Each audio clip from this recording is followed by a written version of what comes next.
dumun wenten oleh informasi saking ide sulinggih, ide sinuun sane melinggih ring Geria Bongkase bahwasannya Maha Gotra pasak sanak sabda beresi jagi ngerereh geneh melingyang linggih ide betara Ratu Pasak.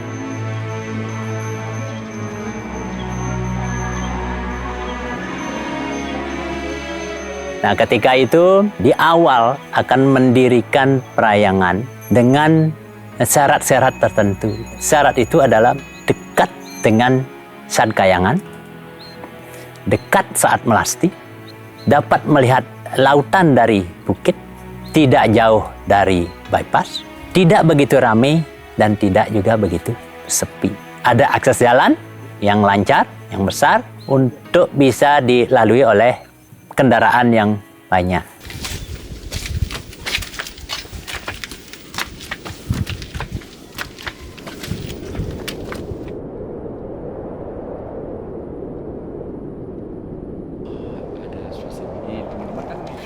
Nah nike titiang taler sareng tokoh masyarakat mireng informasi jagi wenten rapat ring Geria Batu Jineng. Nah rike wenten taler pemimpin rapat dawag nike ide betara sinuun sane ring Bongkase. Ritat kala punike taler banyak sampun sane ngeranjing pengajuan lahan yenten iwang sekitar 21 lahan sampun wenten mengajukan sakewanten titiang riki paling terakhir mengajukan lahannya. Dawag nike titiang selaku perwakilan saking masyarakat selaku bendesa mengajukan lahan riki. Yening wanta dados ide mangde linggih ide betara empugane mangde kelinggihang ring punduk dawa.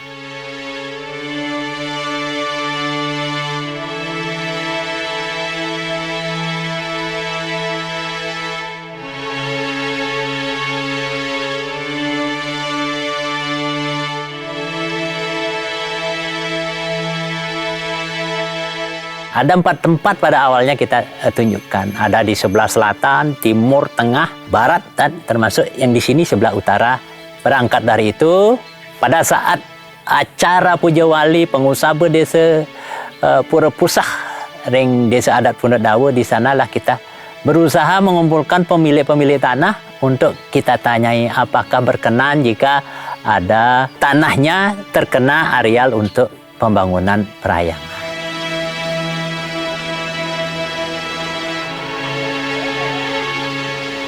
Tokoh masyarakat mempunyai inisiatif untuk mengajukan lahan. Yenten iwang titiang aturang pemilik lahan nike berjumlah 15 orang.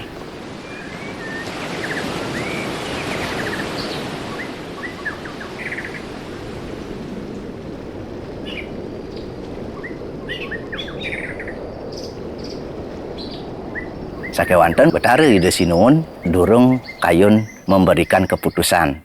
Duaning durung wenten kesepakatan dari semeton Maha Gotra sanak sabda resi. Ide jagi setelah wenten pesamuan ring Maha Gotra ritat kala punika wau wenten jawaban. Kali ring puasa dari sang rumahku aturang ayah.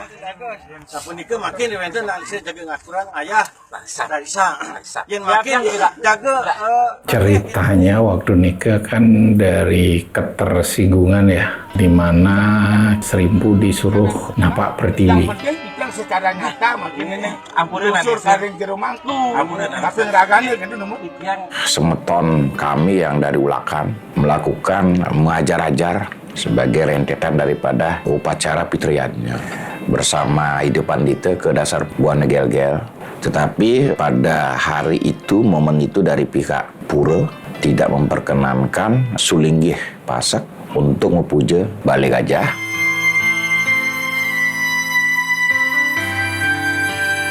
Artinya tidak diberikan mepuja itu ya di tempat semestinya, karena memang ada aturannya konon seperti itu gitu.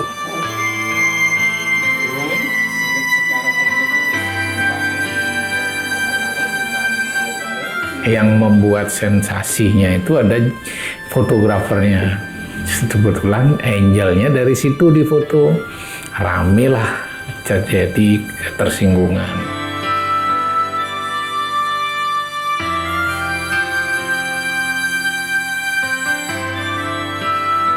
tidak hanya pada momen itu, tapi sudah perkiraan dari tahun 78. Pada saat Dasar Buana Gel-Gel melakukan yang namanya Karya Agung. Kita dari Pasak yang sudah memiliki Sulinggih ingin turut serta mensukseskan upacara yang besar itu dengan para Sulinggih dari Pasak itu diperkenankan ikut muput. Tetapi dari pihak pura waktu itu tidak memberikan, sampai ada yang namanya riak-riak kecil. Nah, dari persoalan itu, dari tahun ke tahun antara Pasak dengan yang namanya Pura Dasar Buana Gel-Gel itu sudah ada seperti benih-benih konflik. Berlanjut. Nah, puncaknya pada akhir 2015.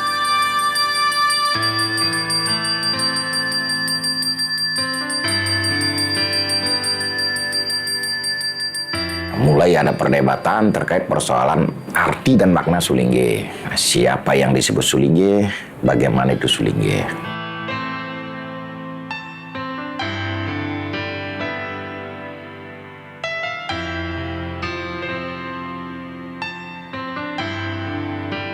Sementara ke dalam Mahagotra, persoalan itu diskusinya antara pro kontra.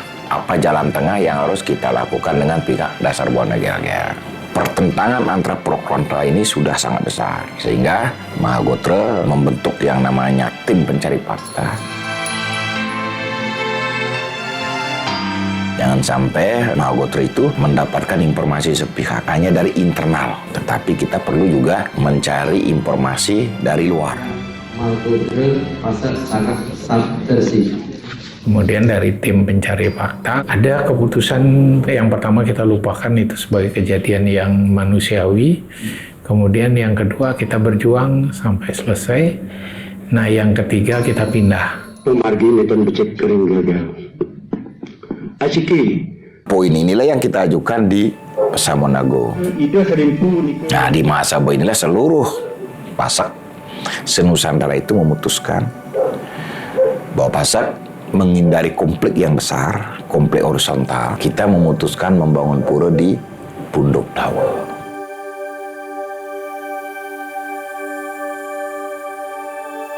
Pada saat membuat panitia, kita hanya terpikirkan perintah dari Ida Nalingsir, itu tempat ada dua.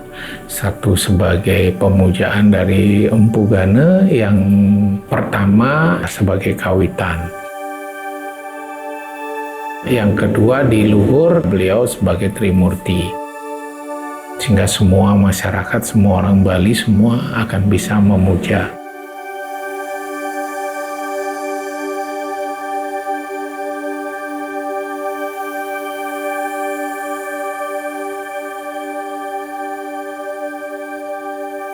Ida Sinuwun memerintahkan Sulinggih yang mau jagi ngingat lokasi ring Punduk Dawa setelah selesai rapat puniki mungkin mangde tedon mereka mencecingak.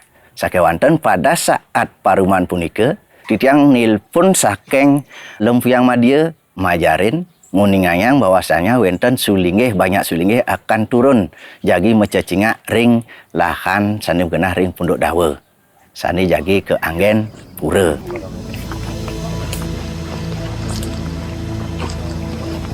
Sampun tedun mereka tiang iringan sebilang pojok nangis dia nangis sampun api dia terus nangis kengke kata jagung kita ngeling kenten nah ciri ini ke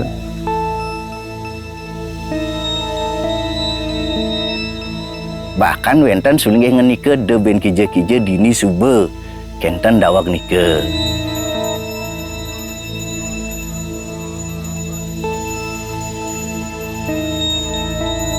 Ketika tempat itu disetujui dalam alam niskale, menurut informasi dari Pinandite, Sulinggih yang memberikan arahan tentang petunjuk itu, ada suara pohon jatuh saat itu. Seperti ditebang, ada 3 telinga yang memberikan penjelasan yang sama. Bahwasanya ada yang saat ditinjau ke atas mendapatkan suara jatuh, saat ada di pelataran artinya Becingah Pura Pusa itu ada juga mendengar suara pohon besar tumbang. Satu lagi jero mangku Pura Pusah ring Punduk Dawa mendengar dari rumahnya ada seperti pohon besar yang jatuh. Nah, dengan pembuktian itu, maka kembali lagi diaturkan kepada ide sinuhun Pramedaksa, Ring Bokase, itu bahwa dengan ciri-ciri yang sudah dibuktikan di tempat ini, bahwa memang nyata adanya. Berangkat dari itu, para sulinggih, artinya ngaturkan guru piduka Ring Linggih Hidup Betara Lingsir, Ring Tabe, Pakulan Hidup Betara Empu Geni Jaya, Ring Lempuyang Madya, tepatnya tanggal 2 Oktober, mohon restu tanggal itulah tanah ini, areal ini disetujui sebagai tempat untuk mendirikan perayangan Hidup Betara Empu Gani.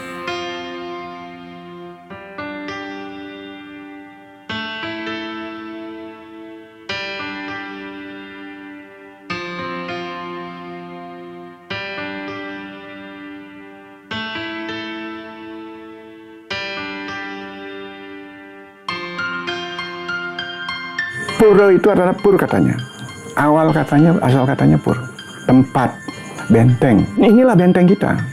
Tempat kita, meyakini kebesaran beliau itu adalah perlu tempat yang juga kita mampu berkontemplasi tanpa gangguan yang lain gitu loh ya. Diharapkan lebih khusyuk untuk melakukan sembahyang.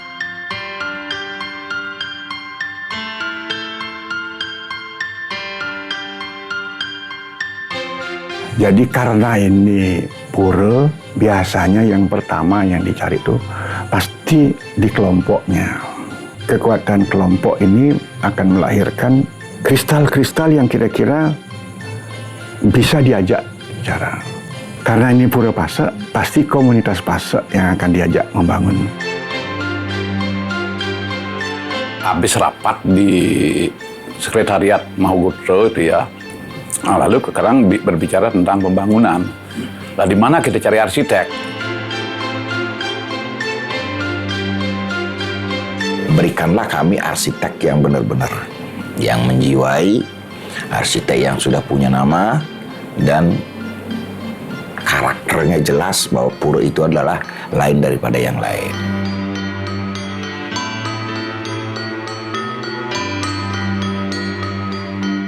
Tugas arsitek itu sebenarnya cukup berat karena dia harus membuat sebuah dunia baru yang harus sesuai dengan dunia yang alami. Nah, sehingga pada zaman dahulu arsitek itu memiliki pengetahuan filosofis yang cukup tinggi. Kalau nggak punya pengetahuan itu mereka nggak akan berani berpraktek. Karena ketika berbicara arsitektur, semua fanatisme yang ada di dalam agama itu lebur dia. Jadi arsitektur adalah sebuah wujud yang bisa mempersatukan seluruh umat, apapun etniknya, apapun agamanya.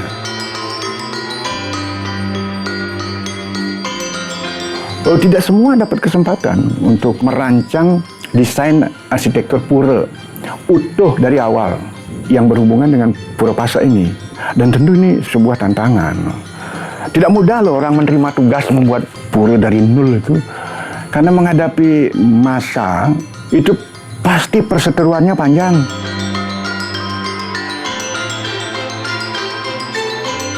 Pura ini menjadi sebuah arena untuk ajang demokratisasi, akan muncul kerumitan. Karena semua orang yang menyungsung pura ini memiliki pikirannya sendiri kan, dan mereka di zaman modern ini kebenaran itu lebih terdistribusi, lebih merata lagi. Nah, disinilah lalu muncul posisi arsitek di dalam membangun pura ini menjadi lebih rumit lagi, menjadi lebih susah lagi untuk diterapkan.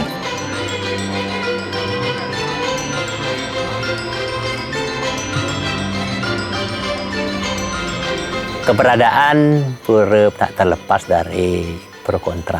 Pada saat itu memang pro kontra itu masih sangat luar biasa terjadi ring persmetonan.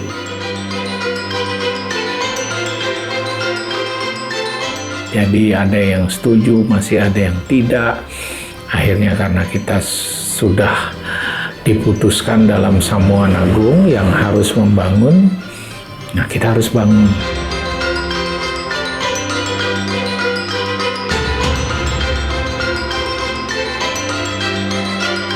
Habis rapat di sekretariat Mahugutra itu ya, itu tentang penyusunan panitia pembangunan. Nah, kebetulan namanya Surya Dharma itu ya, akhirnya dia mengatakan itu Ujang susah-susah mencari arsitek. Semoton kita adalah arsitek gitu. Siapa namanya?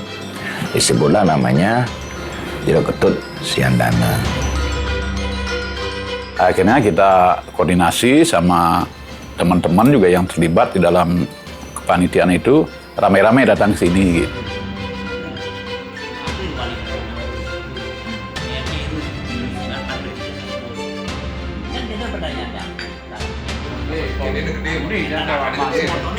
Ya, suatu ketika tiba-tiba Semeton Pasek yang tergabung menjadi panitia pembangunan pura datang ke rumah untuk menjelaskan adanya rencana mengajak Tiang untuk ikut ngayah dalam menggambar atau membuat konsep pura yang akan dibangun di Punduk Dawa.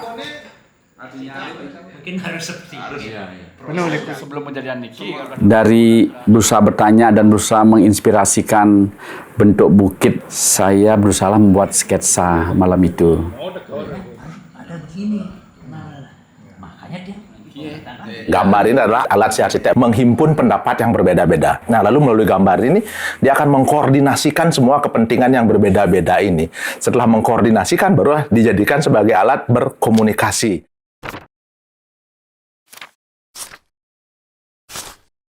Setiap perubahan kita rapat dengan Sulinggih karena konsep daripada Plinggih-Plinggih itu ada pada majelis luhur pada gitu-gitu adalah Sulinggih. Sehingga apapun perubahan dari Sulinggih A, Sulinggih B itu kita satukan, kita rapatkan. Ada konsep-konsep itu kita bawa ke Belitung.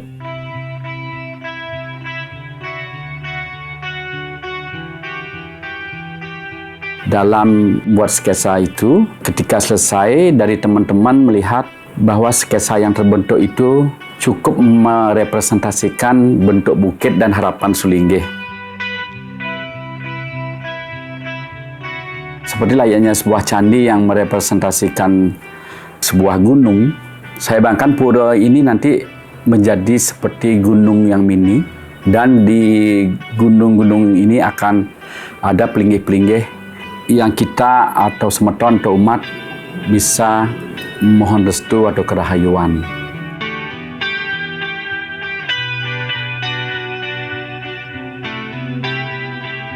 Ini yakin kita bisa gambarkan, kita bisa rencanakan, dan kita bisa wujudkan. Walaupun dalam hati ini adalah tugas yang berat. Memang ada keraguan-raguan apakah mungkin ini terwujud karena rasanya demikian besarnya suatu pura ini akan terbentuk.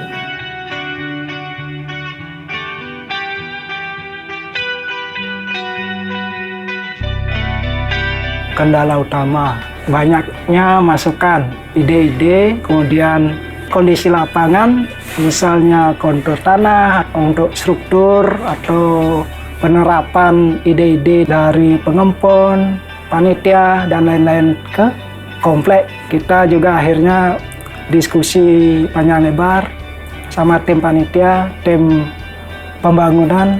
Ya, akhirnya bisa sih beberapa ide itu kita masukkan di perencanaan.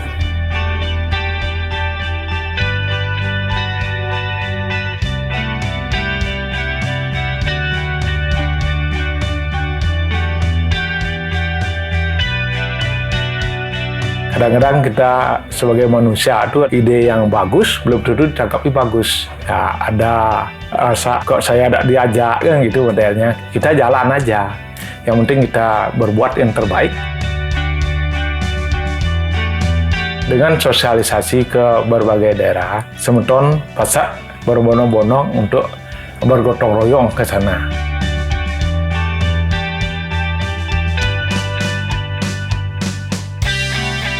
Sedikit demi sedikit kita buat tempat yang datar, karena dulunya sebuah tempat yang berbukit dengan kemiringan, kalau tidak salah bisa 45 derajat, cukup terjal untuk didaki.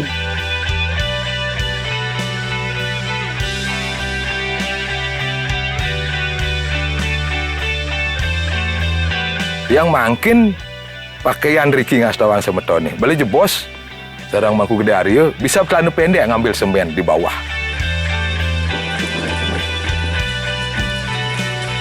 Uyak hujan, uyak grebek, ampun biasa. Ya, nonton pun biasa dia dari awal-awal. Banyak suka duka pasti yang gitu. Tapi waktu ini kebanyakan dukanya karena api belum ada atap apapun.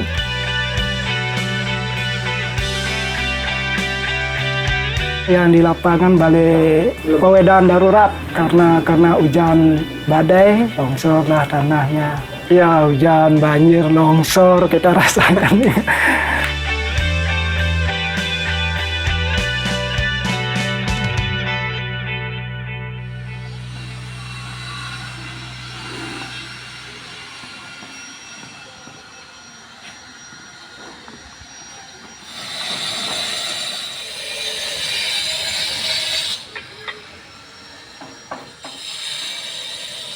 Membuat bangunan harus memenuhi syarat-syarat, 3 syarat: indah, kokoh, fungsional. Jadi bangunan tradisional itu penuh muatannya dengan simbol, penuh dengan meaning. Itu sebabnya kenapa namanya Balai Daje, kenapa namanya Semanggen, kenapa namanya Pawon. Semua ada muatan-muatan itu.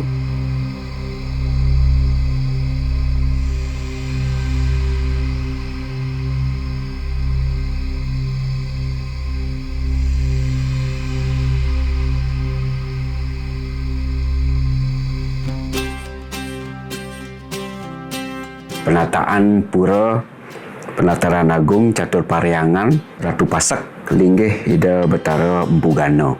Nah, dalam penataan secara keseluruhan memang dibagi menjadi 3 mandala utama. Pertama di Utama Mandala, jadi yang merupakan Pura Penataran Agungnya.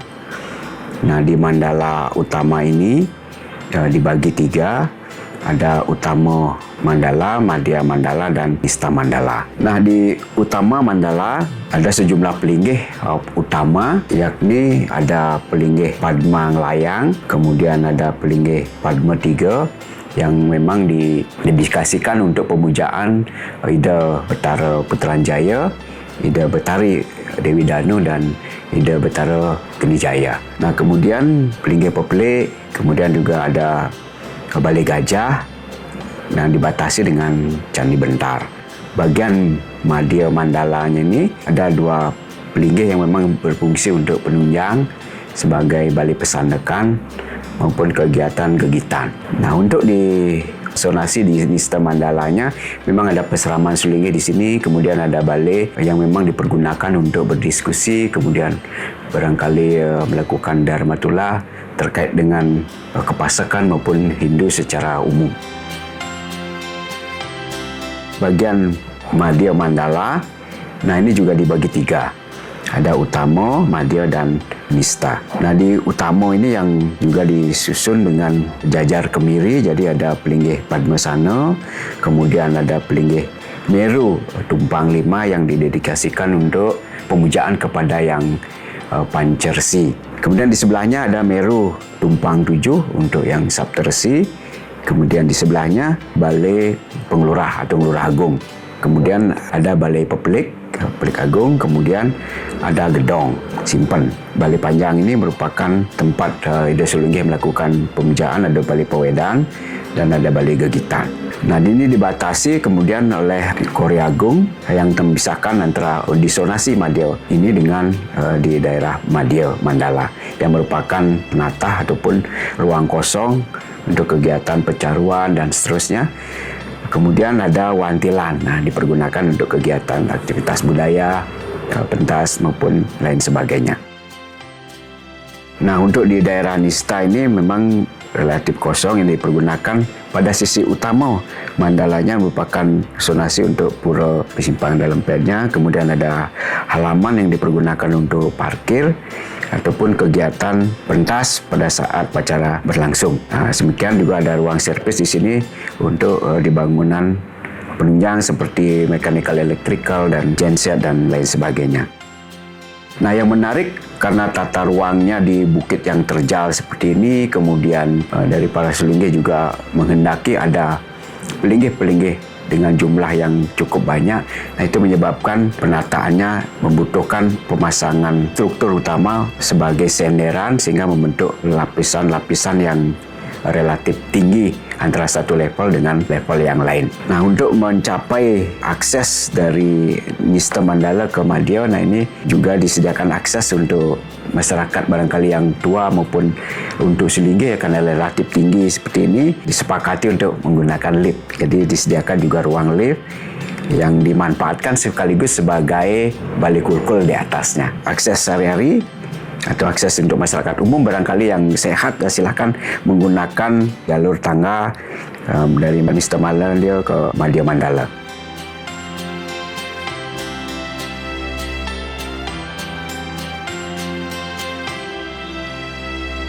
Ada sejarah sebenarnya kenapa areal Ding Utama Mandala menjadi sebuah dinding yang dibeton.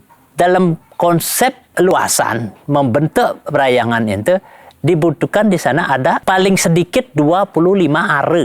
Pikiran kita saat pemedak atau semeton sana tangkil agar lebih longgar, lebih nyaman saat melaksanakan persembahyangan, lebih fokus seharusnya. Nah, dari konsep luas itulah timbul untuk bentuk dinding yang jauh. Nah, dari pemikir arsitektur lah yang membentuk ruang jadinya di bawah pelataran utama Mandala itu. Nah, dibentuk ruang artinya kita tidak perlu urugan tapi dapat manfaat lain.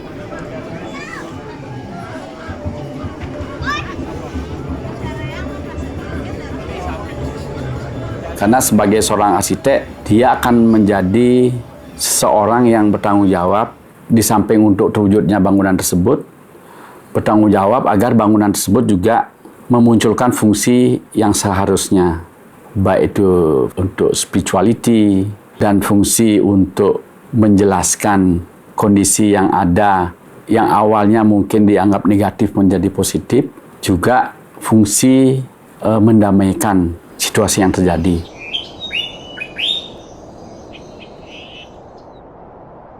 Dalam perjalanan untuk mendesain pura ini tentunya dibantu oleh cukup banyak pihak.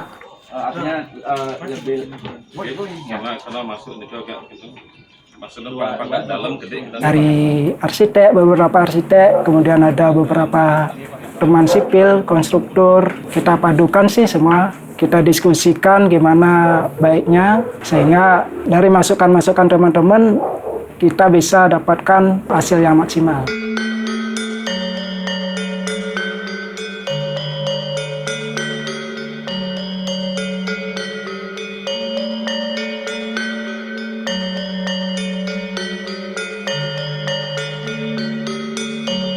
Di awal beli tanah, kemudian dengan membangun Meru di atas Padma 3 itu belum jadi. Itu habis sekitar 5 miliar kalau nggak salah. Entah dari mana uangnya, kita nggak tahu. Pertama kali sebagai panitia hanya dikasih dana 10 juta.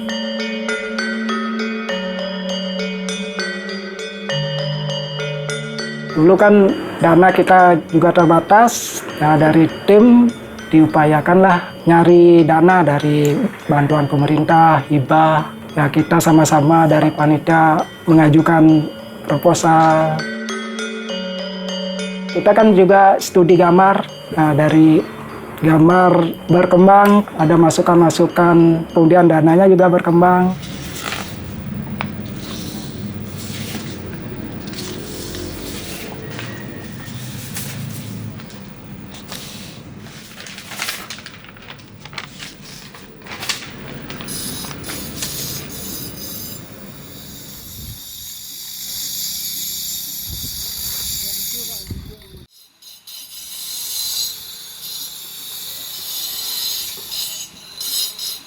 Kita membangunnya kan nyicil nih, dari urunan-urunan semeton, kemudian dari donatur, kemudian baru dari dana hibah, kan bertahap pembangunan.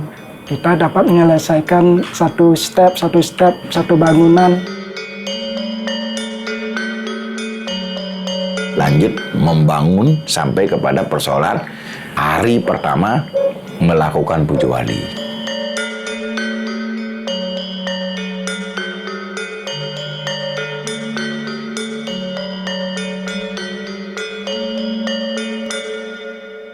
Puji Wali diputuskan pada tanggal 9 April 2017. Melastinya itu sebagai tonggak sejarah kebangkitan Pasak. Bahwa kita bisa mandiri, bahwa kita independen, bahwa kita menyelesaikan persoalan dengan cara yang bermartabat.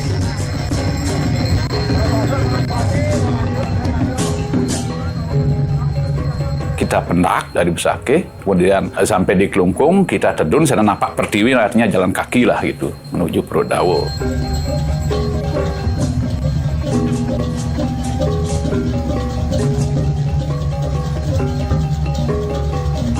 Waktu rencana Melasti itu terjadi bukan pro dan kontra, antara berani dan tidak berani. Kalau ini sampai Melasti dengan melibatkan ratusan ribu orang, tentu akan mengundang gesekan kan begitu.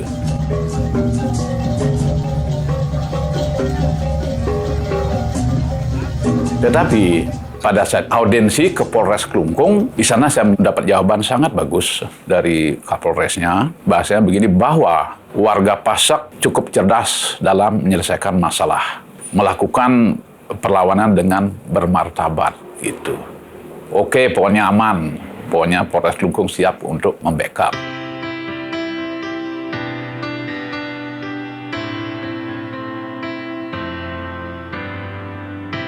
Hanya atas kebesaran dan kemuliaan Beliau lah yang membuat semangat Semeton Pasak, semangat kita semua bisa mewujudkan apa yang menjadi impian Semeton Pasak seluruh Nusantara selama.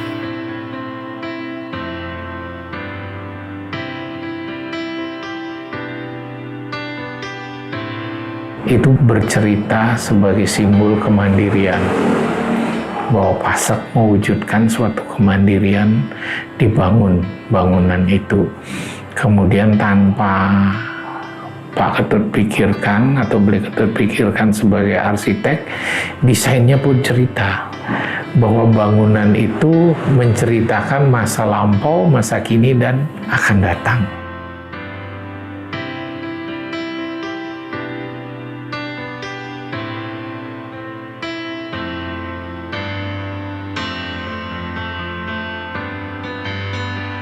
Tidak ada seorang pun yang bergerak di bidang desain tidak melalui sebuah pendalaman melalui kontemplasi. Ketika dia berbuat kontemplasinya, dia hanya ingat pada bahwa apa yang dia buat ini, ciptaan ini adalah kepada yang kuasa. Diciptakan buat Tuhan, buat desain yang dewasa, dengan dewa-dewa dan segala macam arah kiblat dan mata angin, semua itu disebutkan. Sampai kepada yang terkecil dalam bentuk ukiran, sampai nanti kepada upekara, semua itu ada di dalamnya, sehingga dengan demikian ia utuh. Jadi begitu bakti Sundagi itu fokus ke sebuah karya itu, hidup taksunya, inner powernya masuk ke dalam karya.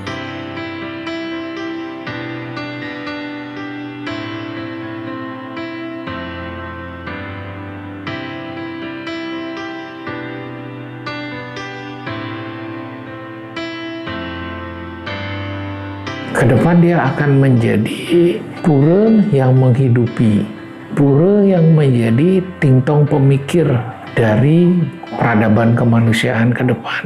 Jadi bukan pura sebagai simbol rumah Tuhan saja, tapi represensi masa depan di situ akan muncul. Ini tempat kita berdiskusi, ini tempat kita berpikir, sehingga menjadi rumah dari orang-orang pemikir.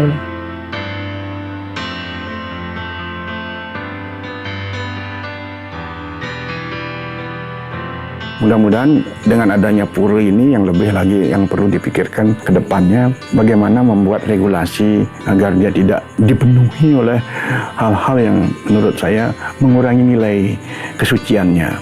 Harus disentuh dengan tuntutan-tuntutan perkembangan zaman, bahwa tempat suci ini bukan hanya untuk sembahyang, itu nomor satu. Bahwa tempat suci ini juga bisa bagian daripada museum. Tempat suci ini juga bagian daripada yang mendukung belajar tentang kesenian. Apakah dia serati, apakah pemudanya, atau kita berikan kesempatan kepada kebudayaan untuk meningkatkan Semeton Pasak sebagai mewarisi budaya Bali.